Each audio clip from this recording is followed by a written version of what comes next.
Puji Bapak Yahweh, kita melanjutkan pengajaran ya. Kita sudah sampai kitab Keluaran 10 dan sekarang kita akan masuk ke dalam kitab Keluaran pasal 11. Kita akan baca dari ayat 1 sampai ke 5 ya. Nanti saudara baca semua ya. Keluaran pasal 11 ayat 1 sampai 5. Dan supaya bacaannya sama, kita baca sesuai dengan apa yang tertulis di depan. Kita baca bersama 3, 4. Dan Yahweh berfirman kepada Moshe, Aku akan mendatangkan satu tulah lagi atas Firaun dan atas Mesir. Sesudah itu ia akan menyuruh kamu pergi dari sini.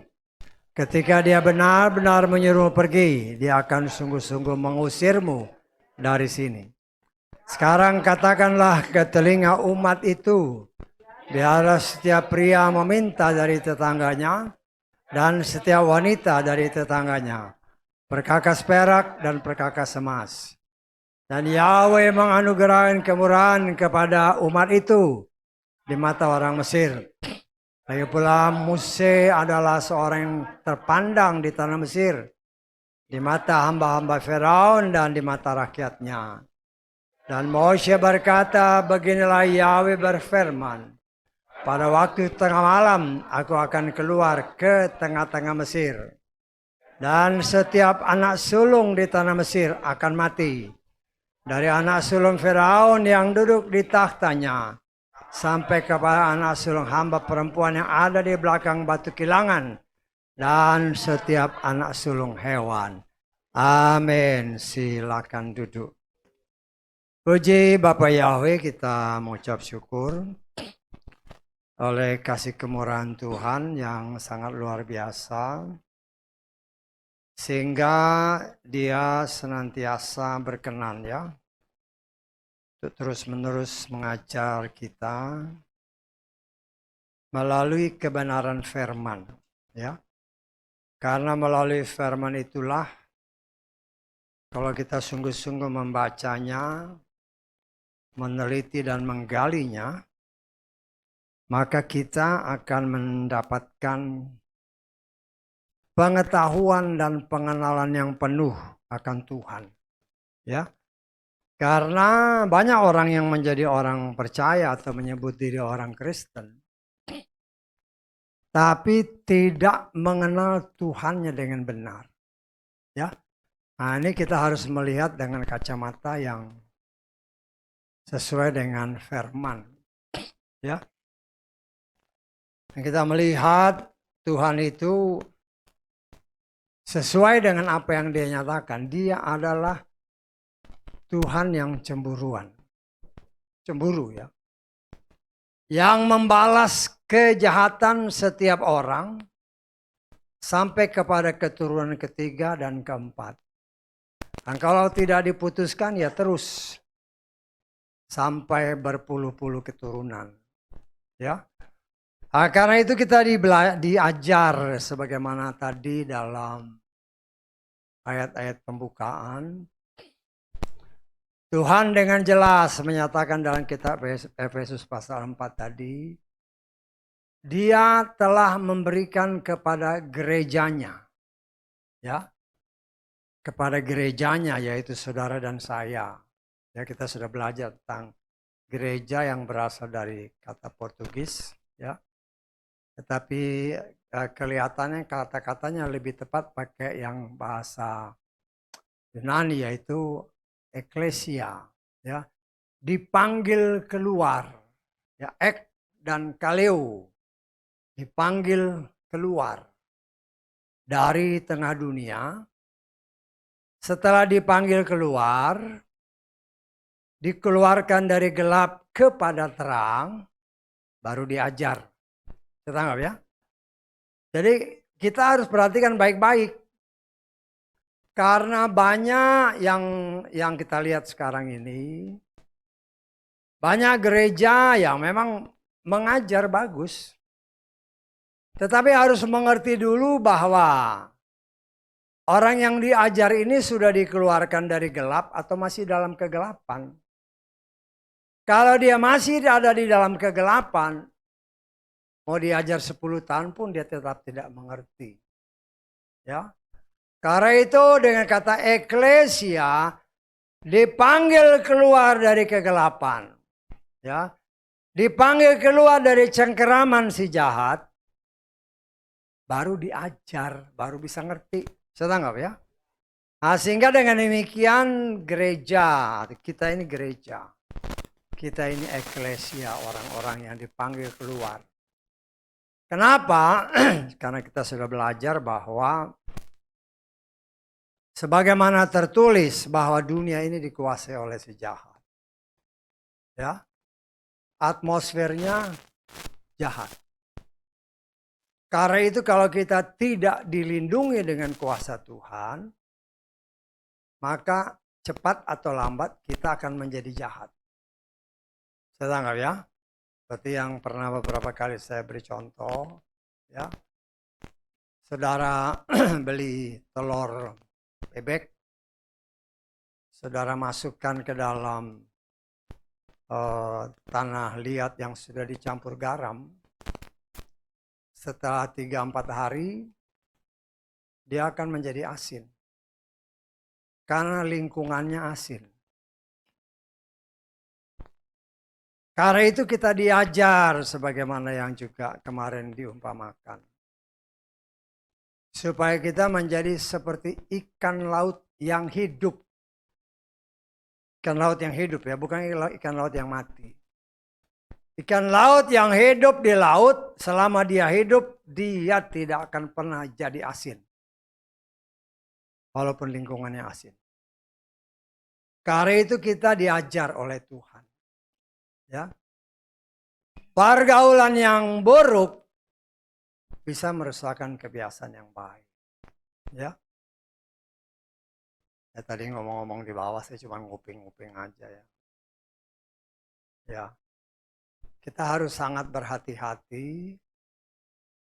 Jangan sampai kita membiarkan orang-orang yang kita kasihi beribadah di tempat yang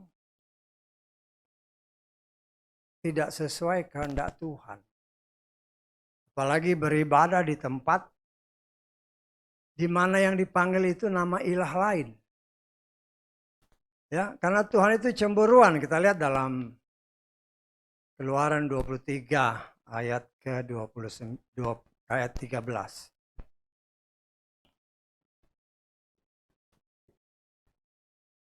Dalam segala hal yang telah kufirmankan kepadamu. Perhatikan, haruslah kamu waspada. Janganlah kamu menyebut nama ilah-ilah lain. Hal itu janganlah terdengar dari mulutmu. Jadi perhatikan baik-baik. Ya. Orang kalau tidak beribadah kepada Bapa Yahweh, hati-hati. Ini kan dia sendiri menyatakan, aku ini Elohim yang cemburuan. Aku tidak mau kita yang sudah memanggil nama Yahweh, kemudian dicampur adukan dengan memanggil nama ilah lain. Ya, itu bukannya main-main ya, itu dosa di hadapan Tuhan karena Tuhan kita cemburuan. Jangan sampai kita lakukan hal itu. Tuhan kita itu sangat baik. Ya. Sesuai dengan apa yang tadi kita bacakan. Berkali-kali Tuhan berfirman kepada Firaun. Tetapi Firaun bukannya bertobat, semakin keras. Akhirnya ya dikeraskan. Sehingga dia tidak lagi bisa menerima firman Tuhan. Jadi ingat kebaikan Tuhan ya. Jangan pikir bahwa Tuhan itu membinasakan Firaun dan Mesir karena dia kejam. Tidak, dia kasih tahu dulu kan. Bebaskan umatku. Itu perintah Tuhan. Tetapi Firaun tidak mau mendengar. 10 kali atau paling sedikit 9 kali, kemudian kali yang 10.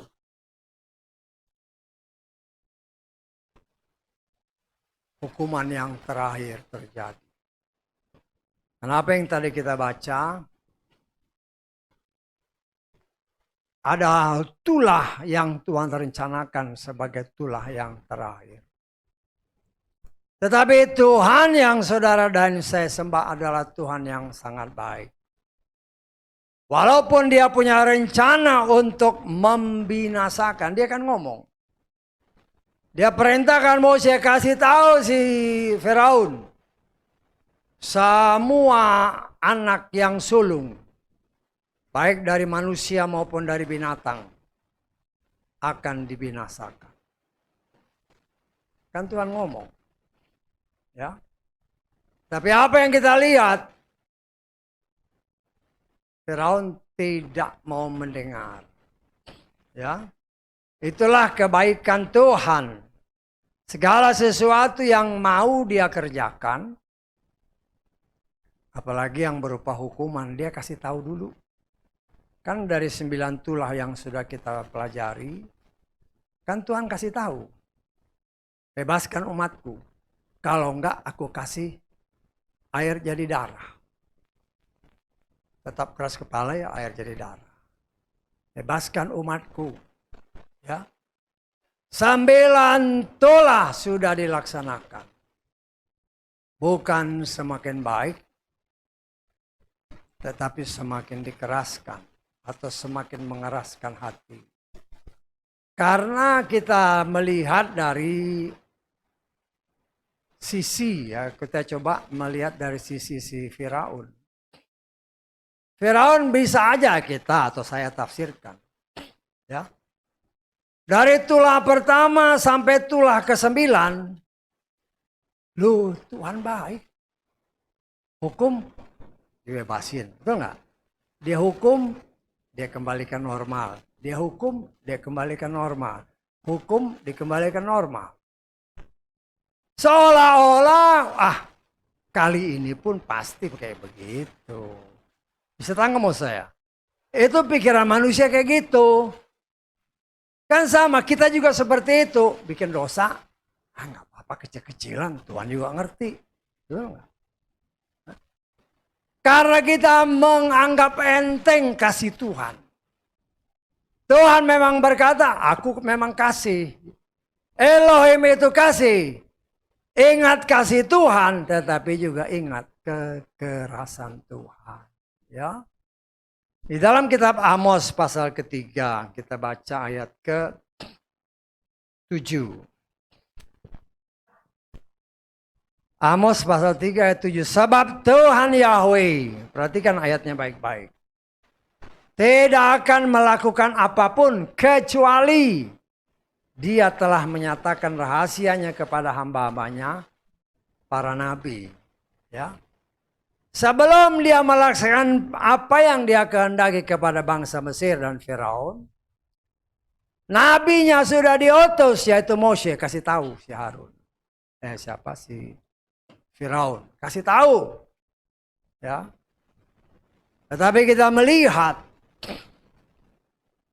ya, walaupun sudah dikasih tahu, tetap, ya kalau dikatakan bebal ya bebal. Ya. Atau kalau kita melihat, menganggap remeh firman Tuhan. Firman Tuhan dianggap remeh. Karena apa?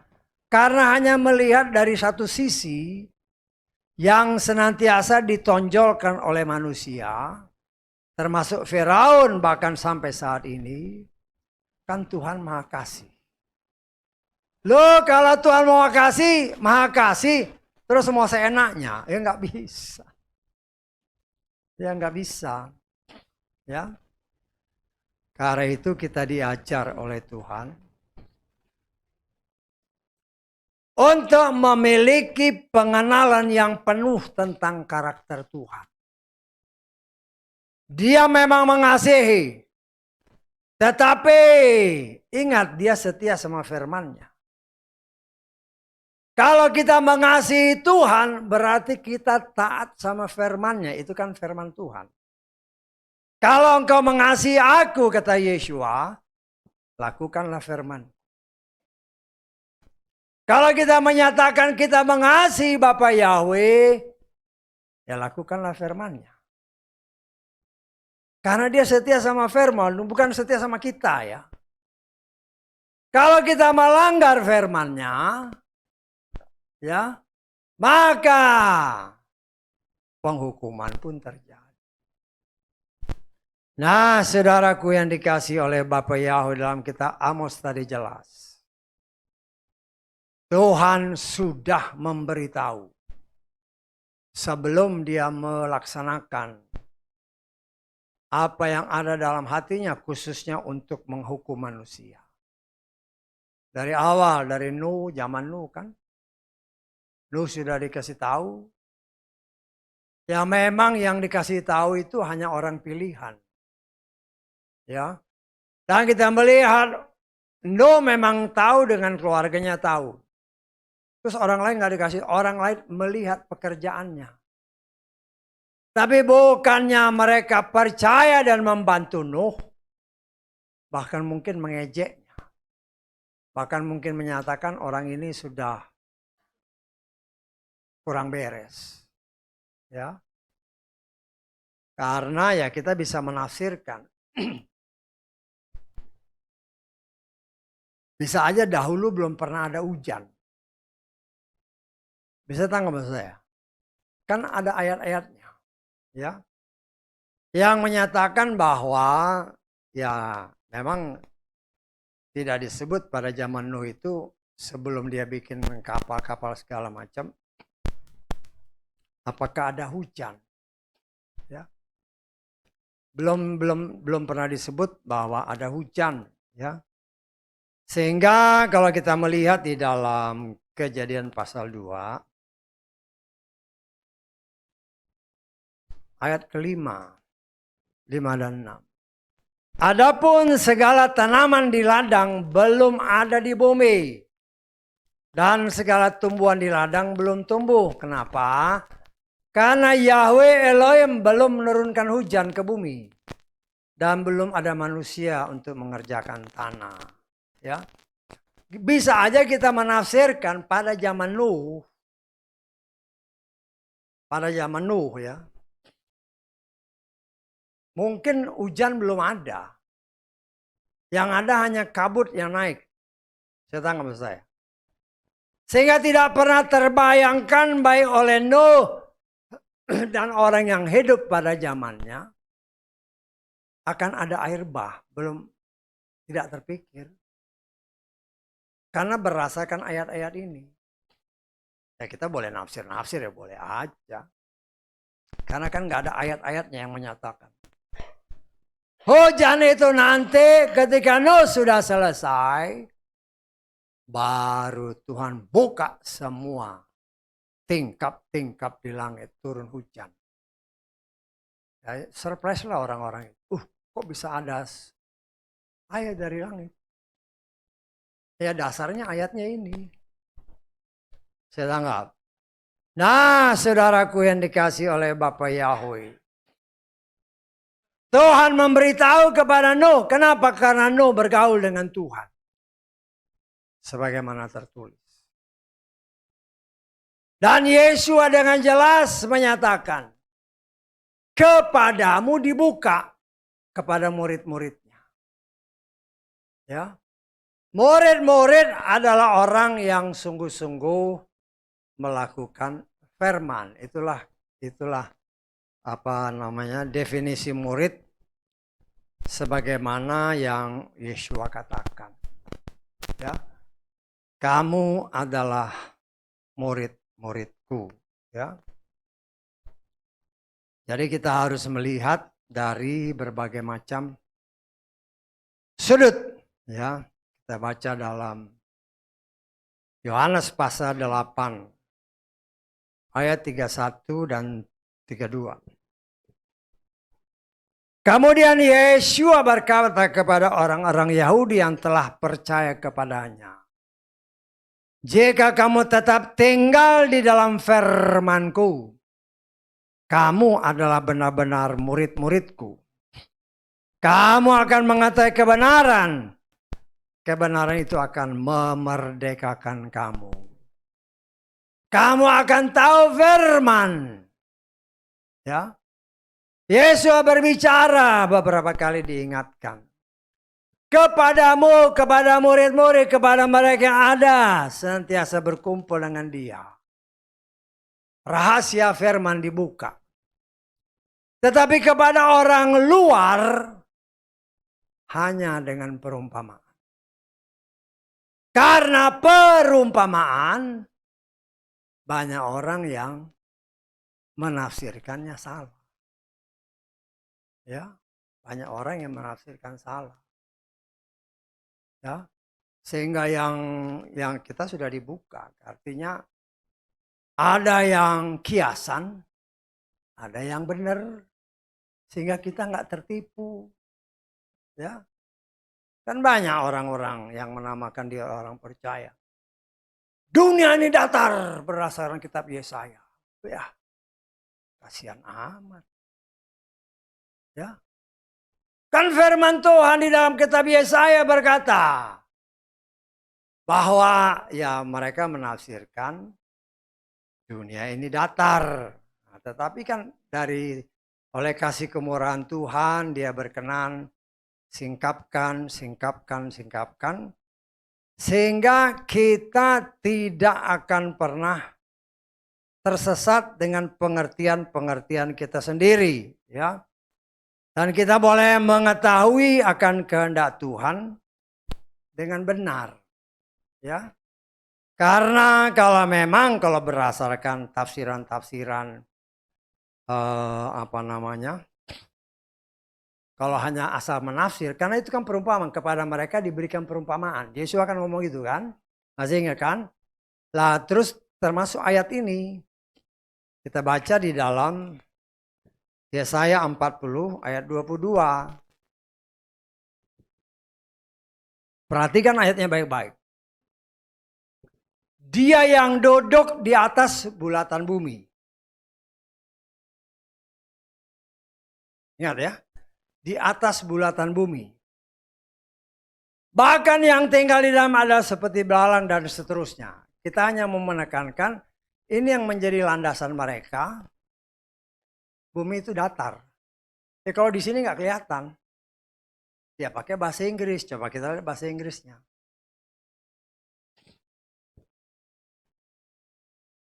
It is he that sit upon the circle of the earth. Circle itu lingkaran. Saya tahu nggak? Bisa bedakan antara lingkaran sama bulatan. Bisa dibedakan. Loh, karena ini circle, timbullah pendapat dunia datar. Tanpa pikir yang macam-macam. Ya.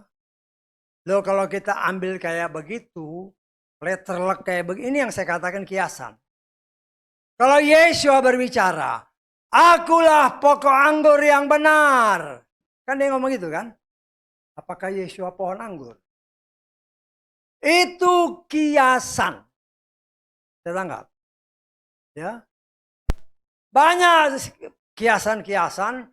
Kalau kita tidak mengerti dan memiliki pengetahuan yang benar, akan tersesat.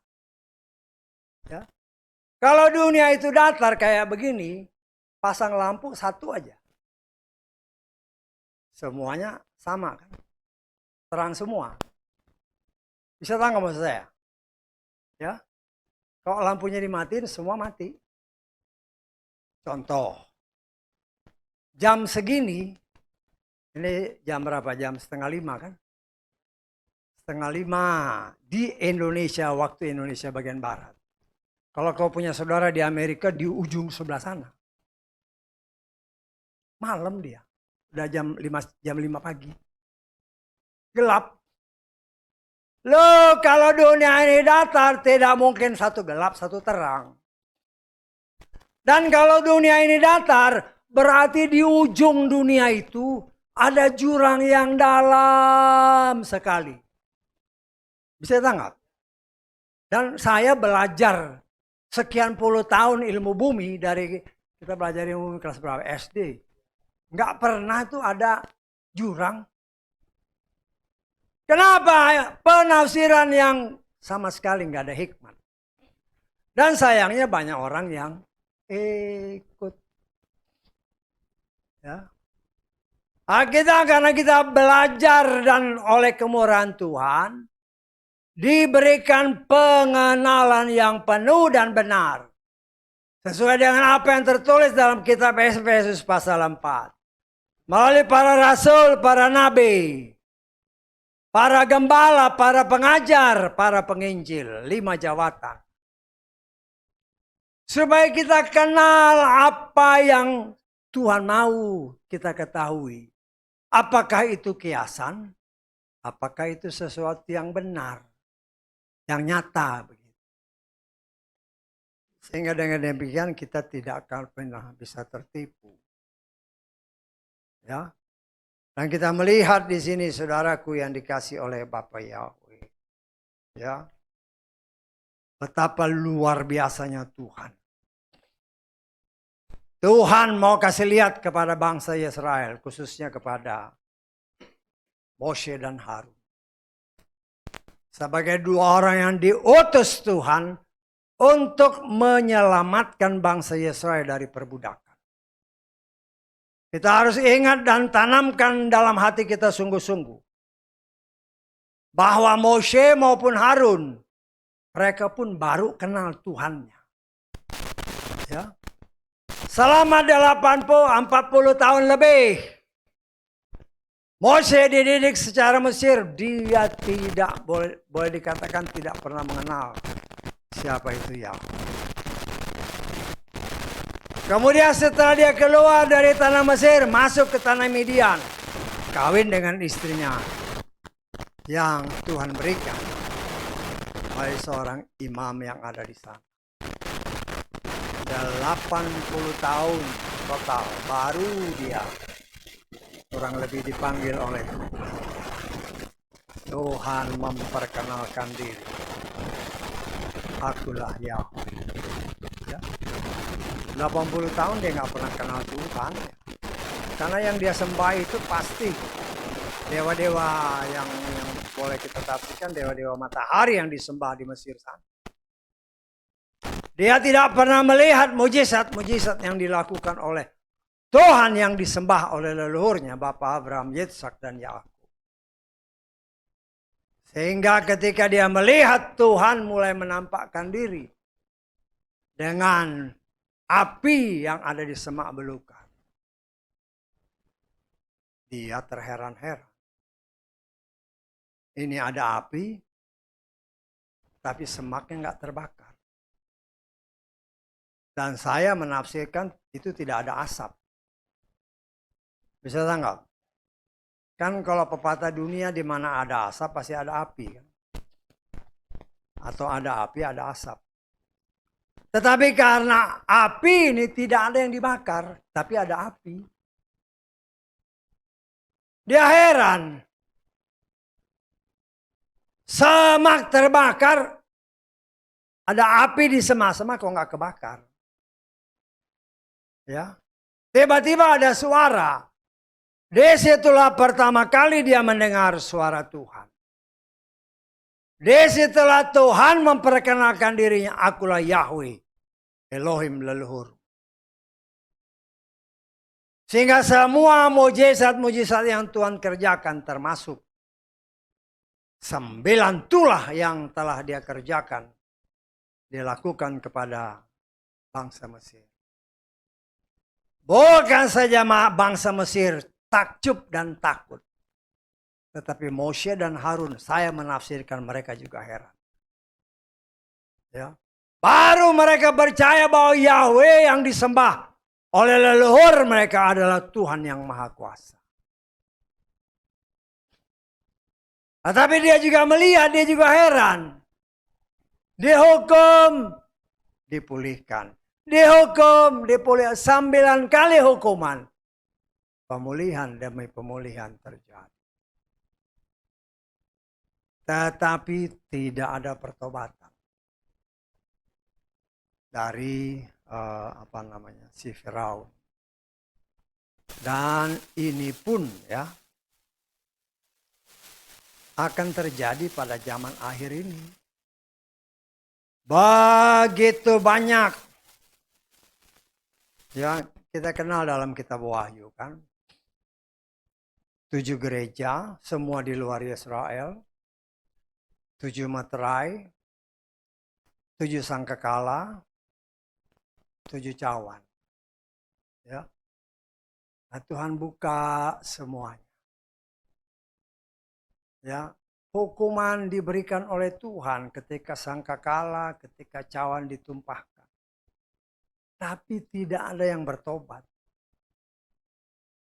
Gak ada yang bertobat. Kita lihat di dalam kitab Wahyu ya. Kitab Wahyu pasal ke berapa ini?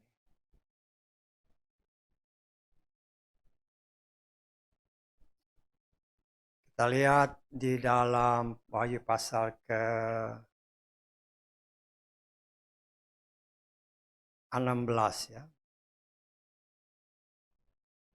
Kita baca ayat 8 dan 9. Tapi nanti sudah baca semua ya. Kita sudah pernah belajar Wahyu tapi sudah lama. Ya kalau Tuhan berkenan ya kita sedang belajar tentang orang pilihan. Bagaimana Tuhan nantinya. Malaikat yang keempat menumpahkan cawannya ke atas matahari. Dan kepala ditetapkan untuk membakar manusia dengan api. Manusia terbakar oleh panas yang dahsyat. Dan mereka menghujat nama Elohim yang mempunyai otoritas atas bencana itu. Tetapi, perhatikan, mereka nggak bertobat.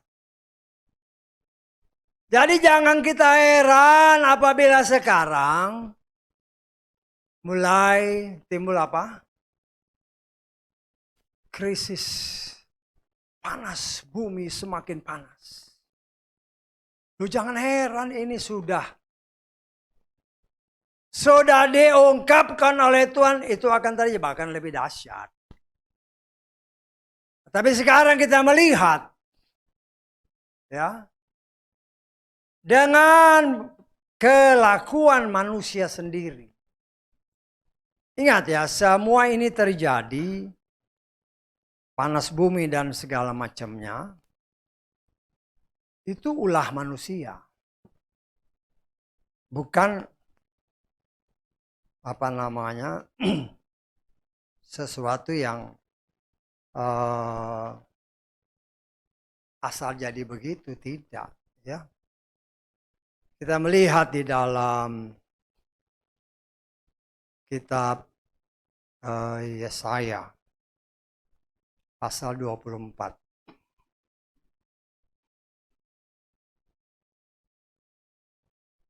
Ayat ke-5 dan 6. Bumi menjadi cemar oleh penduduknya karena mereka melanggar hukum, mengubah ketetapan dan merusak perjanjian yang kekal. Dengan demikian sumpah telah melahap negeri dan mereka yang tinggal di dalamnya dinyatakan bersalah. Karena itu orang-orang di negeri itu dimusnahkan dan hanya sedikit orang yang tertinggal. Dan seterusnya, bumi cemar karena penduduknya. Sebab mereka melanggar hukum, mereka mengubah ketetapan, mereka mengingkari perjanjian kekal. Semua hutan. Ya. Indonesia yang termasuk dikatakan oleh dunia. Juga di daerah Amazon sana dan beberapa daerah di Afrika. Sebagai paru-parunya dunia. Begitu banyak pohon. Saya tanggap. Ingat ya, pohon itu, saudara suka kalau siang-siang berteduh di pohon kan? Enak kan, bisa tidur. Kenapa? berdasarkan apa yang saya tahu ya, pernah udah walaupun udah lama lah, tapi pernah belajar. Pohon itu menyerap CO2, menghasilkan oksigen. Loh, oksigen yang kita hirup ketika kita ada di bawah pohon itu yang membuat kita tidur enak. Tapi yang kita keluarin CO2 buat itu diserap sama pohon. Artinya ada suatu lingkaran pekerjaan Tuhan yang luar biasa. Manusia mengeluarkan CO2, pohon menyerap CO2 dan mengeluarkan oksigen. Loh, sekarang semua pohon sebagian besar ditebang. Ya. Semua hampir kan banyak pohon ditebang. Tapi itu ditanam. Itulah liciknya manusia. Ya, dulu waktu kami sering-sering jalan dulu kan, waktu pelayanan-pelayanan kan. Waduh, hutan ditebang, tapi ditanam kok Pak. Ya katakanlah dari jalan, ya mungkin 5 km itu ditebang. Tapi ditanam Pak. Ya ditanam paling cuma 200 meter, kesananya botak tetap. Karena nggak kelihatan dari jalan. Bisa tanggap? Dan itu yang terjadi. Kemudian dulu, ya di daerah-daerah Jawa Timur itu banyak sekali pohon-pohon jati ditebangin, dihabisin. Ditanam pohon jagung, pohon pisang. Akhirnya apa? Longsor. Longsor dan panas bumi semakin naik. Panas bumi semakin naik. Lo es yang didinginkan Tuhan di puncak-puncak itu, di kutub-kutub itu. Ya cair lah kan dia kan. Betul nggak? Saudara bisa tangkap bagaimana luar biasanya Tuhan kita. Ketika zaman dulu semua dunia ini karena Tuhan murka, air bah menguasai bumi kan. Kemudian setelah itu mengering. Bagaimana mengeringnya? Bisa tangkap saya? Bagaimana dia ngeringnya? Sedangkan bumi sama air lebih banyak air. Berdasarkan apa yang saya tahu, dunia ini 70% dikuasai oleh air. Loh, kalau seluruh dunia ditutupi air, kok tiba-tiba hilang? Lah itulah kuasa Tuhan yang luar biasa. Dengan cara Tuhan disedotlah semua ke atas dan ke bawah. Jadilah kutub utara dan kutub selatan es. Kita enggak? Loh, itu semua jadi es.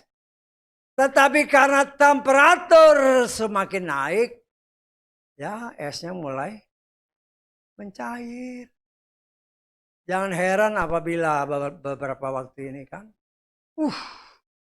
Jakarta, air lautnya sudah lebih tinggi dari daratan. Loh, karena air di sana nyair semua. Bisa tangkap? Loh, itu kita melihat luar biasanya Tuhan. Sekarang manusia mencoba menghimbau pemerintah, ayo bangun, tanam pohon, tanam pohon, tanam pohon. Dan itulah yang terjadi, manusia sendiri yang merusak akan bumi ini. Ya. Karena mereka melanggar aturan-aturan. Lu saudara bayangkan kalau seandainya semua pohon dihabisin, berarti nggak ada yang menghasilkan oksigen. Lo kita menghasilkan CO2. Jadi dunia ini dipenuhi oleh CO2. Ya mati semua. Bisa ditangkap maksud saya? Artinya kita harus sedikit-sedikit ngerti lah pengetahuan-pengetahuan kecil-kecilan itu. Ya. Lah Tuhan berkali-kali memperingatkan segala sesuatu. Ya. Tapi ya yang Tuhan izinkan sekarang kan mulai panas. Ya. Bahkan kalau pertemuan-pertemuan dunia kalau sudah perhatikan di berita-berita. Bumi panasnya naik 1,5 derajat Celcius. Kelihatannya kecil, tapi kalau sudah menyeluruh, hati-hati, es di atas, es di bawah, mencair. Kalau mencair, ya kalau dia naik 3-4 meter aja, ya untung rumah saya agak tinggi. Loh kalau saudara tinggalnya dekat-dekat pantai, ya sudah. Bisa tanggung saya, ya. Loh artinya saudaraku yang dikasih oleh Bapa Yahweh, semua itu memang Tuhan izinkan terjadi karena ulah manusia. Tetapi beberapa orang yang disadarkan oleh Tuhan, berusaha dengan berbagai macam cara berkumpul bagaimana memecahkan permasalahan ini. Dan kita melihat, ya, usaha boleh usaha. Ya. Tapi apakah ada yang berdoa? Bisa tangkap? Memang usaha, tapi apa ada yang berdoa? Belum tentu. Ya, gereja-gereja juga banyak yang mungkin berdoa ya asal berdoa aja. Ya. Loh kita pun sebagai anak-anak Tuhan belajar. Tuhan tolong. Ya. Agar semua manusia ini disadarkan untuk memiliki pengetahuan yang benar tentang apa yang Tuhan ciptakan. Bahwa bumi ini dengan manusia itu ada hubungan yang sangat erat untuk kehidupan. Nah, kita belajar untuk berdoa supaya manusia seluruhnya boleh sadar. Ya. Walaupun sesuai firman Tuhan, bumi akan semakin panas. Ya. Tapi kita sebagai anak-anak Tuhan terus berdoa. Ya. Supaya semuanya itu apabila Tuhan berkenan. Paling sedikit temperaturnya jangan terlalu cepat naik. Ya diprediksikan, wah nanti tahun ini atau tahun depan naik 1,5 derajat Celcius. Ya, ya kita nggak usah heran kalau di mana-mana kan pembakaran hutan. Pembakaran hutan dan ada hutan-hutan yang memang terbakar karena saking panasnya matahari, sehingga tanpa ada orang yang menyulut dia terbakar sendiri. Nah itu banyak terjadi kan khususnya di daerah-daerah Amerika, Australia. Dan itu yang menambah temperatur global. Semakin naik, semakin naik. Dan kita sebagai anak-anak Tuhan, itu semua adalah peringatan-peringatan Tuhan. Sebagaimana bangsa Mesir dikasih ingat. Tetapi pada akhirnya Tuhan datang kepada satu ketetapan di mana ini adalah tulah yang terakhir. Karena 9 tulah yang Tuhan izinkan terjadi kepada bangsa Mesir, seolah-olah diabaikan oleh Mesir. Karena bisa aja kita menafsirkan, ada tulah datang, paling seminggu pulih lagi. Datang Pak. Kan benar kan itu? Tulah pertama, berapa hari, seminggu, udah pulih, apa-apa. Tuhan Maha Kasih kok. Nggak mungkin Tuhan membinasakan manusia yang sekian miliar. Lah itulah manusia dibodohi oleh setan. Bagi Tuhan, bagi Bapa Yahweh. Ketika bangsa Israel menjadi bangsa yang sungguh-sungguh bebal, Tuhan berbicara kepada Mose, aku akan binasakan semua ini. Karena aku akan membentuk manusia yang baru melalui kamu. Mose minta belas kasihan Tuhan. Tuhan jangan. Tuhan membinasakan sekian miliar manusia hanya 8 orang yang selamat pada zaman Nuh. Bagi Bapa Yahweh sebagaimana tertulis, dikatakan oleh Yohanes Pembaptis, Tuhan bisa menciptakan anak-anak dari batu-batu. Kalau dia mau.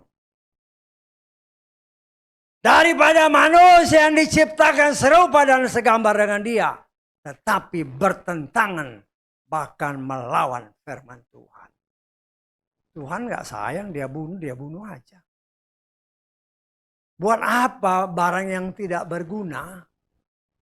Kita ini kan diciptakan Tuhan, manusia diciptakan Tuhan untuk Tuhan. Kalau dia tidak melakukan apa yang Tuhan kehendaki, dimusnahkan. Bisa ditangkap maksud saya? Ya. Begitu kasih sayang Tuhan kepada bangsa ini. Tetapi ya bangsa ini juga bangsa yang kepala batu. Walaupun seringkali dinyatakan oleh firman Tuhan. Bagaimana pembelaan Tuhan yang sangat luar biasa terhadap bangsa ini. Ya, Tuhan sangat mengasihi bangsa Israel. Karena dia memang sendiri berkata, karena leluhurmu, karena Abraham, Yitzhak, dan Yakub. Maka bangsa ini benar-benar menjadi bangsa yang dia pilih sebagai anak sulungnya. Tetapi karena bangsa ini bangsanya bebal, Tuhan cerai beraikan mereka ke seluruh pelosok muka bumi. Bahkan akhir-akhir dikatakan di media-media, oh Israel sudah dilenyapkan dari peta bumi. Setan boleh berbicara seperti itu. Tetapi Tuhan berbicara. Daerah ini sebagaimana janjinya kepada Abraham. Dari sungai besar sampai sungai Mesir. Jadi milik. Itu pasti terjadi. Ya. Orang boleh berkuar-kuar, bangsa ini musnah. Oh, sejarah membuktikan mereka dikeroyok oleh sekian banyak. Semua hancur. Kenapa? Bangsa ini memang bangsa bebal. Tetapi Tuhan setia kepada janji.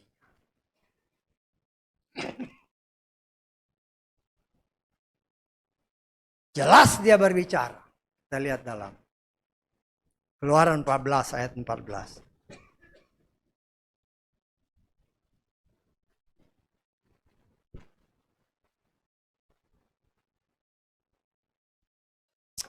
Yahweh akan berperang bagimu dan kamu akan diam saja.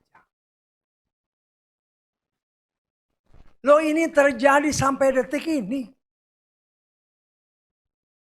Saya kadang-kadang buka media sosial kan, dengar-dengar ada orang-orang dari kepercayaan lain. Bangsa Israel ini bangsa istimewa. Kelihatan ada mujizat yang begitu menguasai mereka. Mereka dilindungi dengan luar biasa. Itu termasuk pemuka agama dari seberang. Kenapa? Karena dia tidak tahu ayat ini. Yang menyatakan bahwa Yahweh yang akan berperang. Kamu diam aja. Yang penting kamu memuja-muji menyembah aku, maka aku yang berperang. Dan itu sudah dibuktikan Tuhan sejak dia mengeluarkan bangsa Mesir. Bangsa Israel dari Mesir. Dalam kehidupan raja-raja ketika mereka diserang. Tuhan buktikan sebagaimana contoh kita lihat di dalam Yesaya 37. Kita baca mulai ayat 33. Dengan demikian beginilah Yahweh berfirman kepada Raja Asyur. Ia tidak akan masuk ke kota ini. Dan tidak melepaskan anak panah di sana.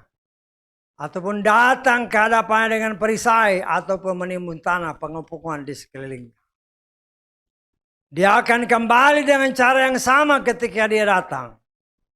Dan dia tidak akan datang ke dalam kota ini, firman Yahweh.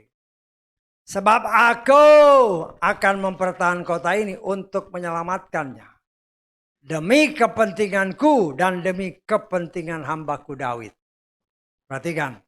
Kemudian malaikat Yahweh keluar dan apa? Membunuh 185.000 orang dalam perkemahan Asyur. Ketika mereka bangun pada pagi hari, tampaklah mereka semua telah menjadi jasad yang mati. Tuhan sanggup hanya untuk membela umat pilihannya. Siapa yang berani main-main dengan orang pilihan, Tuhan yang akan bunuh semua. Ini kan ayat. Dan banyak ayat-ayat yang lain. Dan itu terjadi, kita dengar, kita lihat dari berita-berita.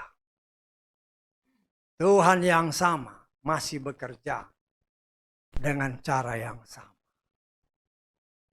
Ya. Di sini kita melihat bagaimana pembelaan Tuhan yang luar biasa kepada orang pilihan.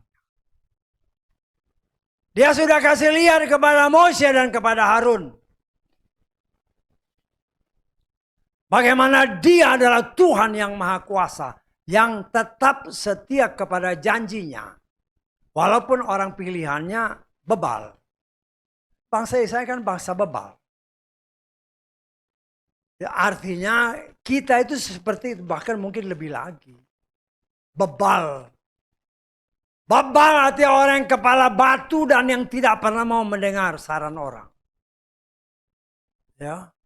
Tidak mau mendengar apa yang dikatakan oleh Tuhan. Tetapi kita melihat, itulah bedanya antara orang pilihan. Yang dia sendiri kata, Yisrael itu anak sulung. Kalau dia bilang seperti itu, siapa yang berani mengganggu biji mata Bapa Yahweh? Mereka adalah biji mata Bapa Yahweh. Kamu adalah biji mata kau. Siapa yang berani mengganggu biji mata? Dan kita melihat dalam kenyataan. Yang namanya bangsa pilihan memang bangsa yang diberkati. Dan yang juga harus menjadi berkat bagi banyak orang. Mereka sesuai perintah itu harus menjadi terang. Harus menjadi berkat bagi seluruh dunia. Dan kita jangan heran apabila karena dosa salah mereka. Penolakan mereka terhadap Sang Juru Selamat. Yaitu Yeshua Masih. Mereka berkata darahnya kami tanggung. Bahkan juga anak cucu kami. Karena perkataan itu. Mereka dicerai-beraikan ke seluruh pelosok muka bumi. Dari satu sisi, kita melihat itu terjadi karena kesalahan mereka. Karena penolakan mereka akan Sang Juru Selamat. Tetapi di sisi lain kita melihat, ada tertulis, dengan dipencarkannya mereka ke seluruh pelosok muka bumi. Maka bangsa-bangsa ini menjadi berkat bagi dunia. Bisa ditangkap? Dan itu kan yang terjadi. Hampir semua apa yang diciptakan. Yang menghasilkan karya-karya yang luar biasa. Ternyata itu adalah anak cucu dari Bapak Abraham.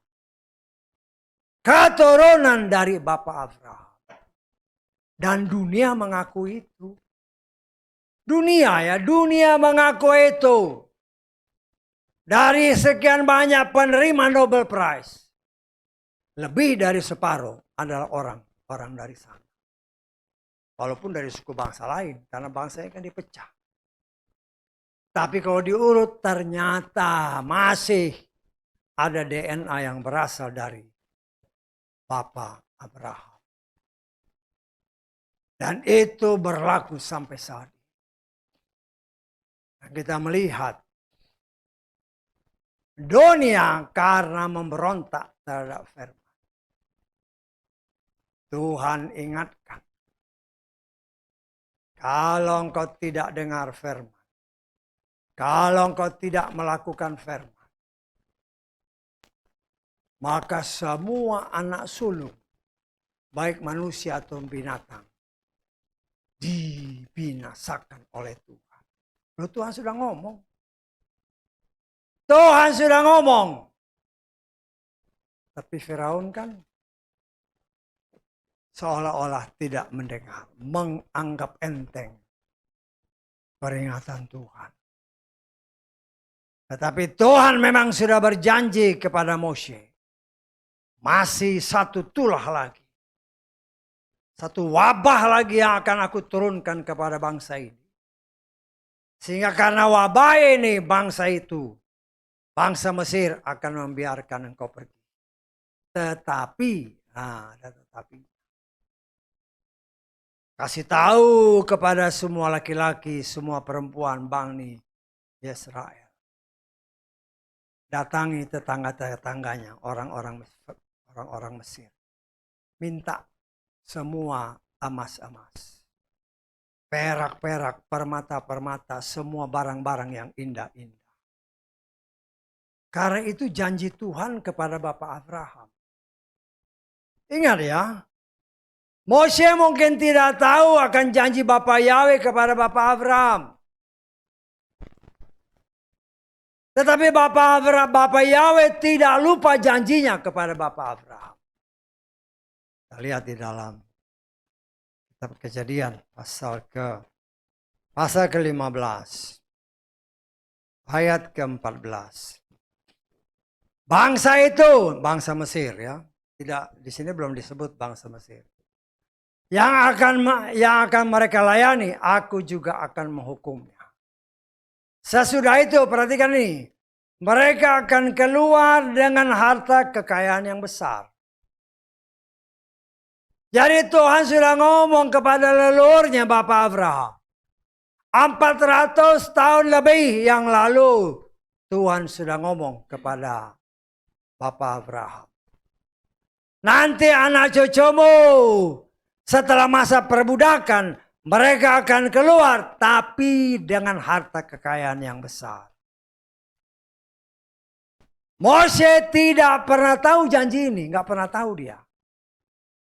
Ya walaupun nanti taunya ketika dia ngomong sama Bapak Yahweh, dia nulis, baru dia kaget, loh ada ini semua. Bisa nggak? Ya. Tetapi pada saat itu ketika mereka keluar, dia belum tahu ada janji ini. Mose memang tidak tahu, tetapi Tuhan setia kepada janjinya. Sehingga dia ingatkan kembali kepada Mose. Nanti kalau engkau keluar, suruh semua laki-laki dan perempuan meminta semua tuh sama orang-orang Mesir. Harta, emas, perak, dan sebagainya. Kita lihat ya di dalam ayat kedua tadi. Dari Keluaran 11. Kadang-kadang ada terjemahan yang kayaknya kurang bagus ya. Sekarang katakanlah ke telinga umat itu. Biarlah setiap pria meminta dari tetangganya. Dan setiap wanita dari tetangganya. Perkakas perak dan perkakas emas. Saya sini sudah lihat ya, perkakas emas, perkakas perak. Saya baca terjemahan Lukas ya. Sekarang saudara baca itu, saya baca terjemahan Lukas. Sekarang bicaralah kepada umat Israel agar mereka baik pria maupun wanita masing-masing meminta dari tetangganya barang-barang berharga dari perak dan emas. Beda kan? Kalau namanya perkakas, pasti barang untuk kerja. Betul nggak? Tapi kalau antik-antik ini bukan perkakas. Cincin ini bukan perkakas. Tetapi itu barang-barang. Memang kalau barang ya bisa aja. Bukan berarti perkakas. Tapi kalau perkakas dari emas kayaknya Jarang lah ya. Tapi kalau perkakas jadi emas itu jadi pajangan ya itu mungkin. Tapi kalau dibilang perkakas emas perak, kalau menurut saya terjemahannya kurang bagus. Coba kita lihat dalam terjemahan bahasa Inggrisnya. Speak now in the ears of the people, and let every man borrow of his neighbor and every woman of her neighbor jewels of silvers, jewels of gold. Enggak ada perkakas di situ. Ya, ya perhiasan barang-barang, barang-barang emas dan barang-barang perak. Ya artinya ya kita harus hati-hati juga lah dalam terjemahan. Walaupun ILT ini ILT 1, 2, 3 sampai berapa? 4 sekarang kan. Kelihatannya bagus kan. Oh ada ILT 1. Berarti ILT 2 nih lebih bagus terjemahannya. Tapi ternyata ya terjemahannya ya sama-sama aja. Bahkan kadang-kadang bisa membingungkan orang. Ya, karena itu ya paling sedikit kita untuk menetralisir, kita cari terjemahan bahasa asing, ya akan lebih netral gitu loh. Akan kita lihat, oh ternyata begini. Nggak ada dibilang perkakas. Ya. Cuman ya kita harus hati-hati, kita kan melihat dari situ ya, memang barang-barang emas dan barang-barang perak. Kelihatannya wah, luar biasa. Tetapi Moshe dan seluruh bangsa Israel, ya ketika perintah itu ya seneng lah pasti. Betul nggak? Ayo minta emas, minta ini segala macam, minta barang-barang berharga. Karena itu kan janji Tuhan, nanti ketika mereka mau keluar, mereka memang minta. Tapi Tuhan sudah kasih tahu dulu. Nanti ketika engkau keluar, minta semua itu. Tetapi ingat, segala sesuatu Tuhan yang kita kenal sebagai sutradara ulung. Dia beri atau dia perintahkan kepada Bani Israel. Minta emas, minta perak, minta segala macam, kain segala macam. Ya kalau kita baca, enak banget ya. Loh, nanti setelah dapat, ketika mereka dalam perjalanan, disitulah Tuhan menguji. Berapa emas yang kau dapat, berapa perak yang kau dapat, berapa meter kain, berapa segala macam lah. Ya. Baru Tuhan perintahkan kepada Moshe.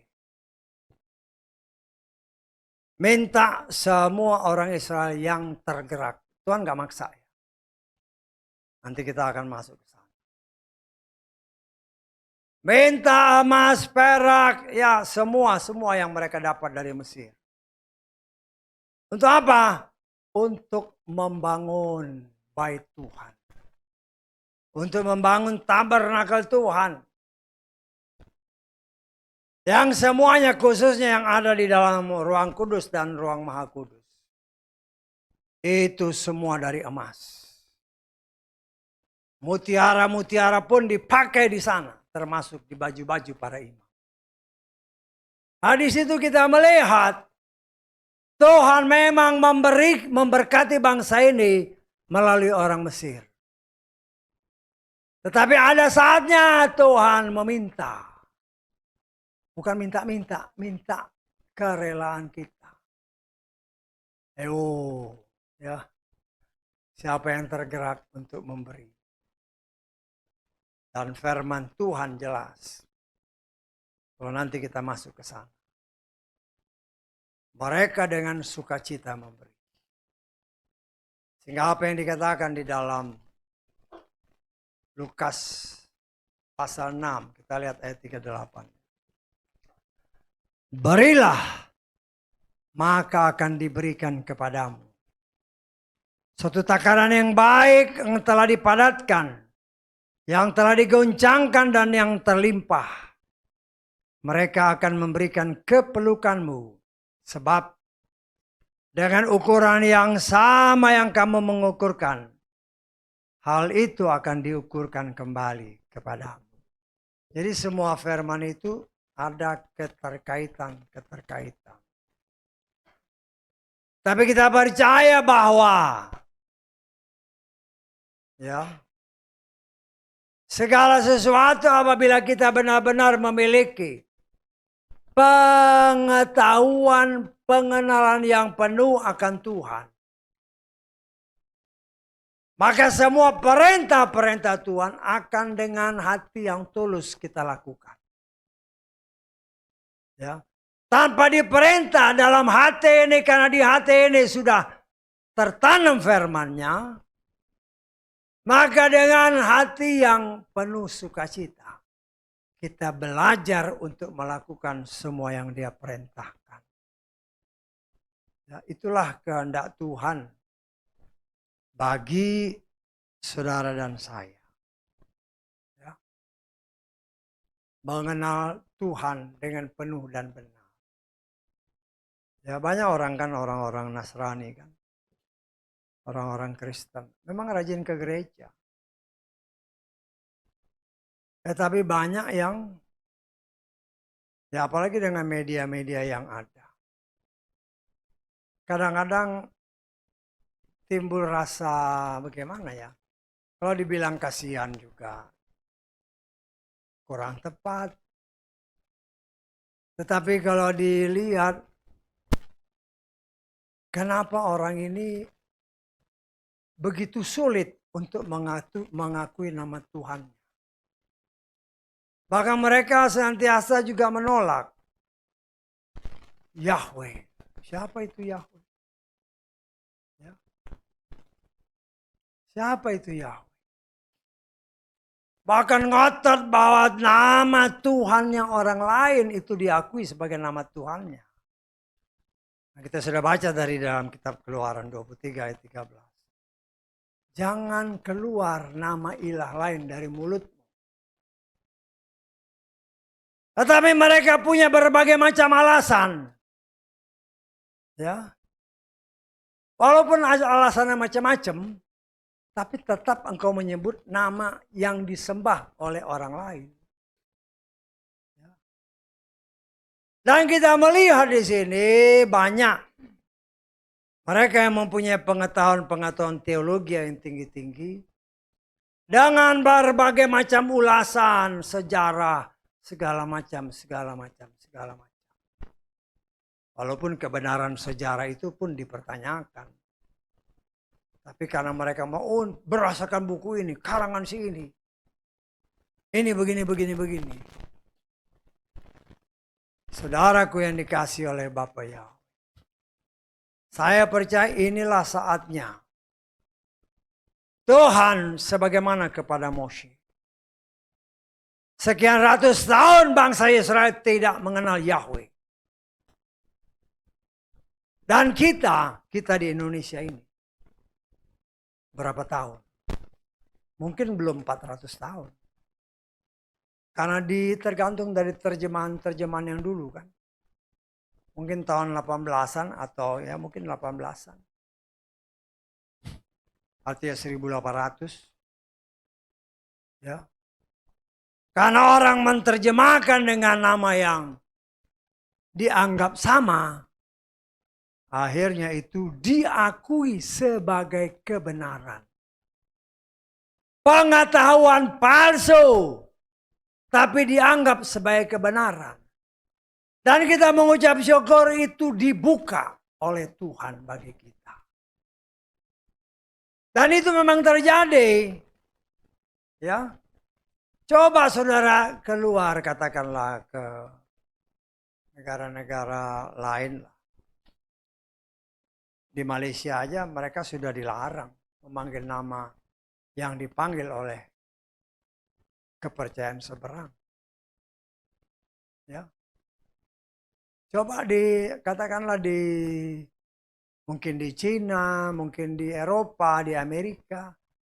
Nama itu hanya disebut oleh orang yang merasa itu Tuhannya. Nggak ada di gereja-gereja dipanggil itu. Loh, tapi kalau di Indonesia ngotot. Ya. Tetapi itulah Tuhan izinkan terjadi dan kita mengucap syukur. Apabila kita, ya katakan di tempat kita lah, nggak usah kita bicara dengan orang, untuk orang-orang luar. Tuhan buka bahwa pengetahuan yang palsu, kalau dianggap sebagai kebenaran, maka itu akan melencengkan iman. Walaupun mereka menamakan diri anak Tuhan. Ya, kita lihat di dalam. Ingatkan lagi 1 Timotius pasal ke-6 ayat ke-20 dan 21. Saudara baca ini, saya baca yang terjemahan Lugas ya, karena terjemahan ini agak kurang bagus. Hai Timotius, jagalah apa yang telah dipercayakan kepadamu.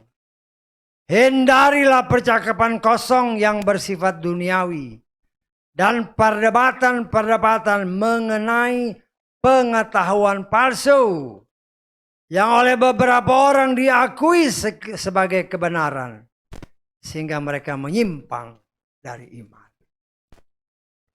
Pengetahuan palsu dianggap sebagai kebenaran, akhirnya melenceng. Ya, seperti contoh tadi kan. Dunia datar, ya pengetahuan palsu. Palsu. Lihat nggak di TV? Sekarang kan zaman dia bisa lihat di TV. Ya, pakai ada satelit satu. Oh, banyak juga orang yang nggak percaya satelit. Ya, karena saya pernah dengar ada orang nggak percaya satelit. Itu bukan satelit. Lah, katanya orang modern, tapi nggak percaya. Kan sekarang banyak kalau kita dilihat di media, kan ini Indonesia lihat dari angkasa kayak begini. Bukan datar begini. Nah, kita pakai logika lah sedikit. Kalau seandainya datar ya. Satelit itu 1 biji aja.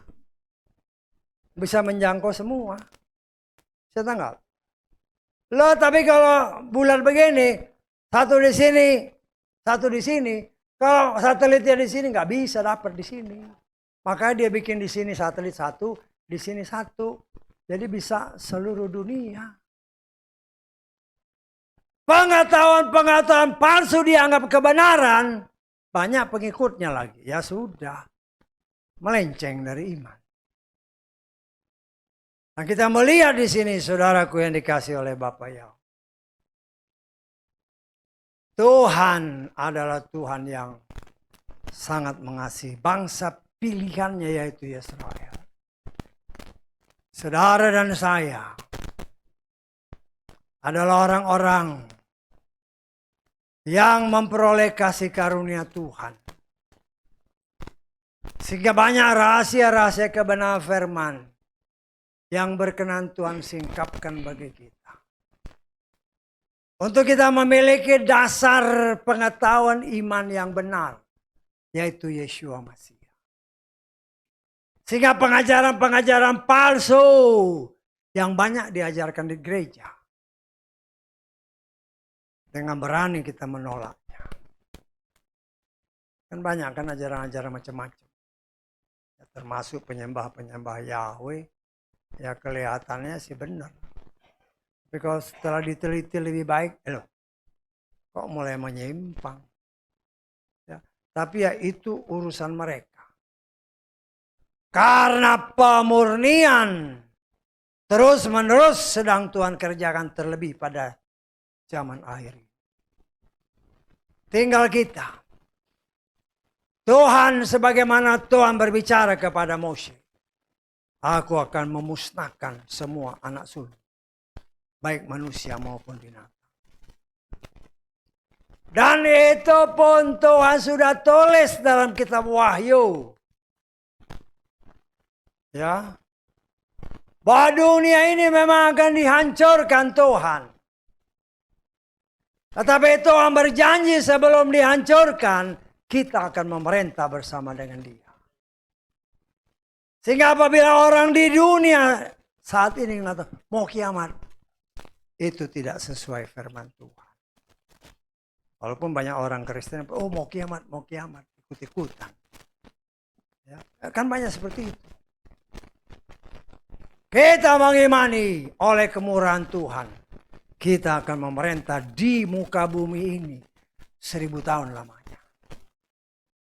Setelah semua selesai dan genap, baru dunia ini dihancurkan. Kita dipindahkan ke langit yang baru, bumi yang baru, di mana tidak ada lagi lautan. Saudaraku yang dikasihi oleh Bapa Yahweh, kita melihat luar biasa rencana Tuhan. Ya, kita coba belajar mendalam.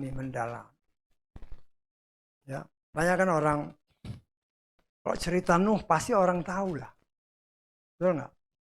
Ya, kita pernah belajar ya tentang Nuh, tapi mungkin juga saudara belum tentu ingat semua. Betul nggak? Ini ujian, tes.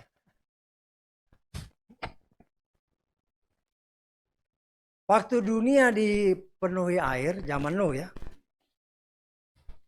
Binatang-binatang semua kan ada di sini kan, di kapalnya Nuh kan. Betul nggak? Kemudian setelah air bah surut, kapal Nuh itu di mana? Di Gunung Ararat ya, betul ya. Termasuk binatangnya keluar kan. Gunung Ararat itu kan di daerah Timur Tengah sana. Kalau seandainya dunia seperti sekarang, bagaimana binatang-binatang itu nyebrang ke Australia? Betul nggak? Bagaimana nyebrangnya? Bagaimana dia nyebrangnya ke Afrika? Bagaimana nyebrangnya ke Indonesia ini? Kita logika dikit lah. Bisa datang maksud saya? Masih ingat nggak jawabannya? Masih?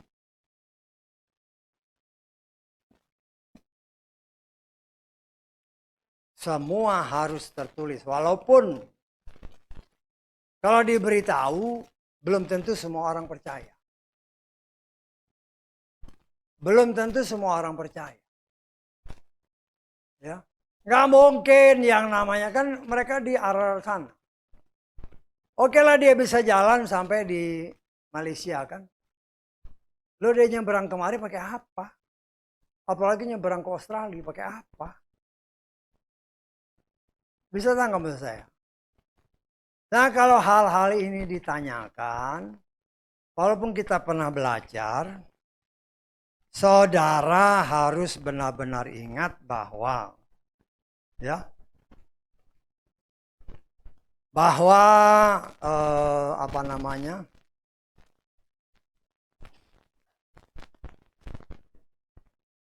itu semua harus kita bisa jawab sebagaimana firman Tuhan.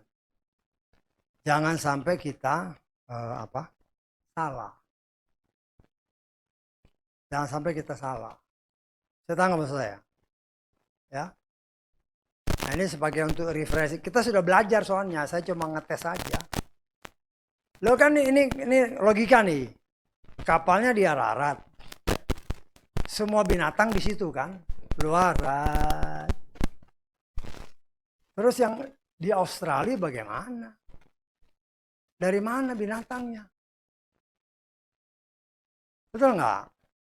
Lo binatangnya harus dari sana. Tapi bagaimana? Nah, berdasarkan firman ini hanya untuk refreshing aja. Kita baca di dalam Kitab Kejadian pasal 10. Kita baca ayat ke-25. Bagi Eber telah dilahirkan 2 anak laki-laki. Nama yang seorang Pelek, sebab apa? Dalam zamannya bumi terbagi. Dan nama adiknya Yoktan. Saya mengimani. Waktu zaman Nuh, semua itu satu. satu benua aja. Saya nggak. Memang ada orang yang mencoba dengan teknologi sekarang, itu dimasukin. Yang Australia ternyata kalau masuk dia antara India dengan Afrika masuk pulaunya. Indonesia ini juga masuk dengan Asia.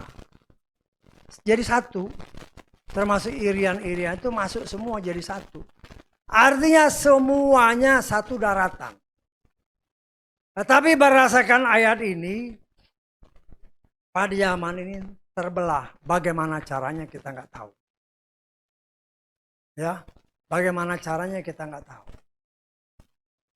Tetapi itu tertulis dan saya dengan iman menyatakan inilah yang mengakibatkan binatang-binatang yang dari dari arah itu bisa sampai termasuk ke Indonesia.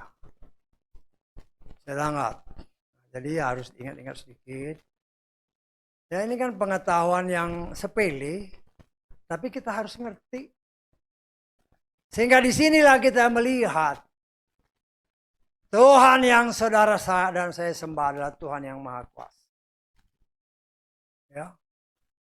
Sehingga kita bisa belajar lebih dalam lagi. Kenapa begini?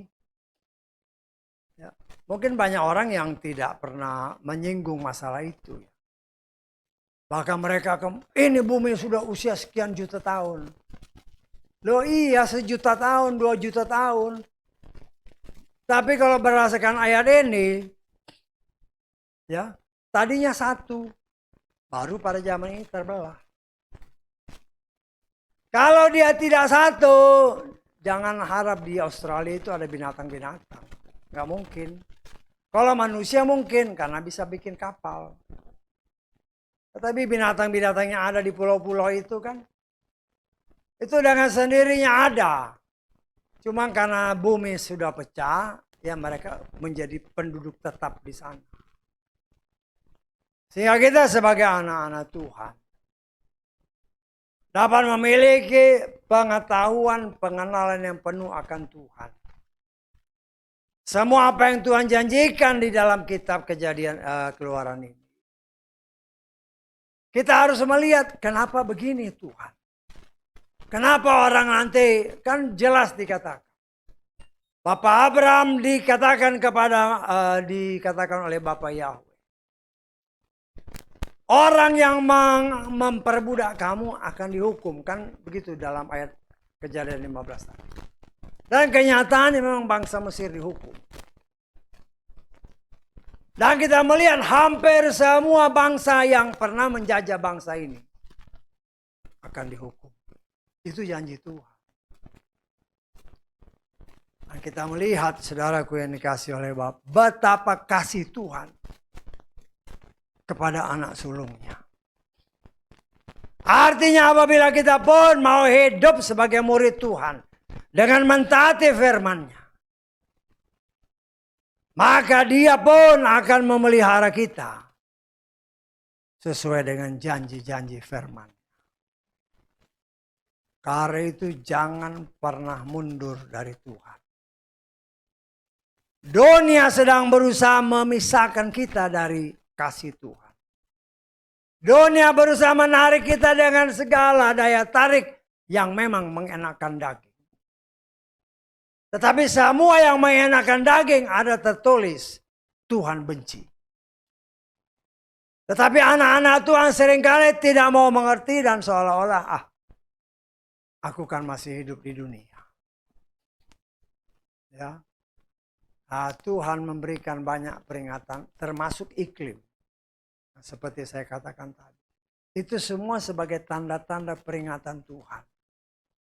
Tetapi manusia banyak mengabaikan. Dan dalam hidup kita pun kita melihat banyak tanda-tanda itu. Manusia akhir zaman memberontak terhadap orang tua itu terjadi. Kan di dalam 2 Timotius pasal 3 jelas manusia akhir zaman itu seperti itu. Lah kita koreksi diri kita, apakah ada sifatku seperti yang tertulis dalam kitab Timotius? Apabila ada, berdoa dengan sungguh-sungguh. Sebagaimana yang dikatakan senantiasa dalam doa kita. Atau saya berdoa. Oleh kemurahan Tuhan, kita boleh memiliki jiwa seperti Yeshua Masih. Karena kita memang harus memiliki itu. Kenapa? Karena kita akan memerintah bersama dengan dia 1000 tahun lamanya. Kalau kita tidak memiliki jiwa Yeshua, jangan harap kita akan memerintah bersama dia. Karena itu kita harus berjuang dengan sungguh-sungguh. Dengan pertolongan Roh Kudus yang diberikan kepada saudara dan saya. Yang akan memampukan kita bukan saja mengerti firman, tetapi mempraktekkannya dalam hidup. Dan saya percaya apabila kita mempraktekkan firman itu dalam hidup, maka firman itu yang akan merubah kita. Sehingga tanpa kita sadari, dahulu karakterku seperti ini. Kok sekarang bisa berubah? Kita tidak bisa merubah dengan kekuatan sendiri. Tidak bisa. Hanya dengan firman. Dengan pertolongan Roh Kudus. Karena firman itulah karakter Tuhan. Yang sanggup untuk mengganti jiwa yang rusak. Karena dosa Adam dan Hawa. Karena itu jelas dikatakan. Firman itulah yang menyelamatkan jiwamu. Karena itu tergantung kita. Ya, waktunya sudah tidak lama lagi. Kita sudah main hitung-hitungan berdasarkan apa yang tertulis. Tapi bagaimana respon kita? Ya, saudara cek diri sendirilah. Bagaimana respon kita? Respon kita akan sangat menentukan. Apakah kita akan bersama dia atau kita akan ada di tempat yang disediakan bagi orang-orang durhaka. Karena itu saudaraku yang dikasih oleh Bapa, mari kita sama-sama berjuang. Karena perjuangan saudara dan saya menentukan kehidupan kita yang akan datang. Ya. Walaupun banyak pengajaran, oh nanti kalau sudah masuk sana baru diproses. No, prosesnya ada di muka bumi. Selama kita masih ada napas dalam hidup kita, di situ masih ada kesempatan. Tetapi kalau kita tidak mempergunakan kesempatan itu dengan baik, Tuhan sudah memberikan kabar kepada Firaun melalui Moshe. Tuhan juga memberi kabar kepada saudara dan saya. Tuhan tidak akan melakukan apapun tanpa memberitahukannya kepada para nabi, kata Amos. Tuhan mengingatkan kepada saudara dan saya. Waktunya sudah tidak lama lagi. Besok lusa sudah tahun 24. Berdasarkan perhitungan sudah sangat dekat. Kita memang tidak tahu persis. Tetapi ancar-ancarnya sudah tahu.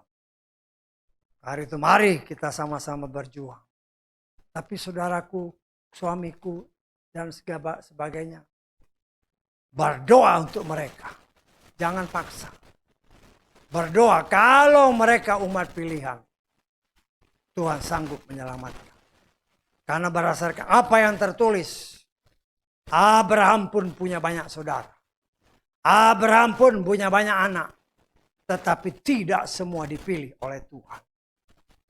Kita pun punya banyak saudara. Tapi ingat, bukan semuanya akan dipilih Tuhan. Hanya mereka yang mau sungguh-sungguh. Itulah yang akan dipilih dan diselamatkan oleh Tuhan. Haleluya. Amin. Mari kita bangkit berdiri.